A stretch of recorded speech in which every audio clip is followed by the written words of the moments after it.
अध्याय 3 श्री गणेशाय नमः. सूत उवाच. आता कथा इतिहास पुढील अनुसंधान विशेष. जेणे कृतार्थ झाला वैश्य रायाची या उपदेशे. मणिपूर नगरात चंद्रचूड नामे विख्यात तो मिळवून जन समस्त सत्यनारायणा पूजित असे. तो रत्नपूरचा राहणारा साधू नामे वाणी थोर. नौकेत भरून धन फार येता झाला नदी मार्गे. बहुतजनांचा समुदाय तेथ पाहता झाला यथार्थ.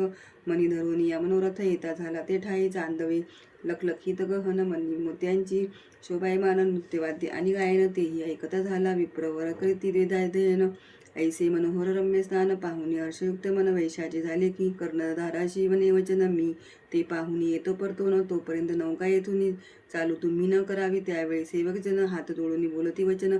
आज्ञा तुमची प्रमाण पाहुणे यावे स्वामी. या वैश्य नावेतून उतरून नमस्कार करून या सभाजन पुसता झाला तया लागून. काय तेथे होते आहे सत्य बोलती वचन. येथे सत्यनारायणाचे अर्चन. कलियुगी ऐसा देव जाण दुसरा नाही सर्वथा. राजा लोकांचे हिता करता पूजनाची करी प्रसिद्धता. कलियुगी हा प्रकार वाढता लोक तरतील समस्त.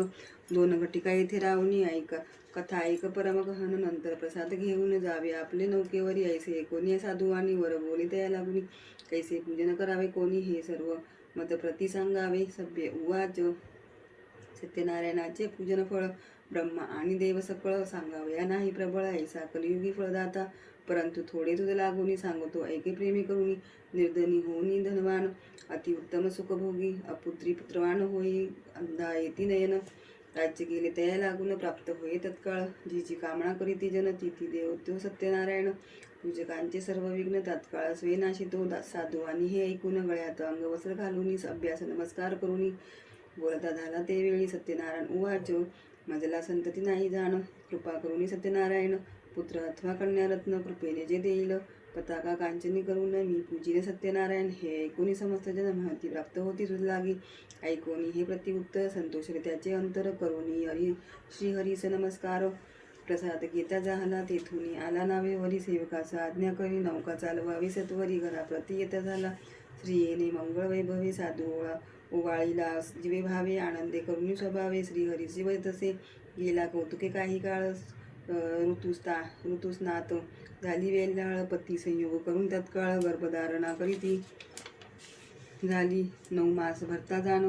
प्रवसली कन्या रत्न सौंदर्य तिचे अति लावण्य. नेत्र कमळा सारिके साधू करून मंगलस्थान केले. कन्येचे मुखावलोकन. ब्राह्मण आणि बंदीजन द्रव्य अपार दिले. पूर्वजन्मपत्र वर्तवून कलावती नाम ठेवून. ब्राह्मण आनंदे करून साधूस सांगते झाले. कलानिधी चंद्रास म्हणत ते इचे मुखावरी वास करीत. कलावती नाम ठेवीत म्हणून सर्व विप्रवर.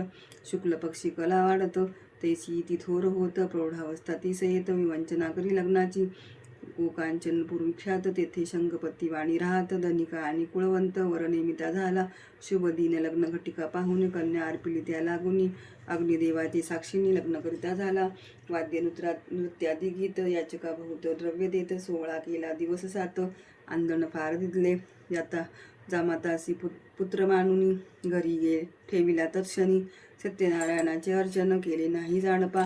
इति श्री इतिहास समुच्चये सत्यनारायण कथा तृतीयोऽध्यायः.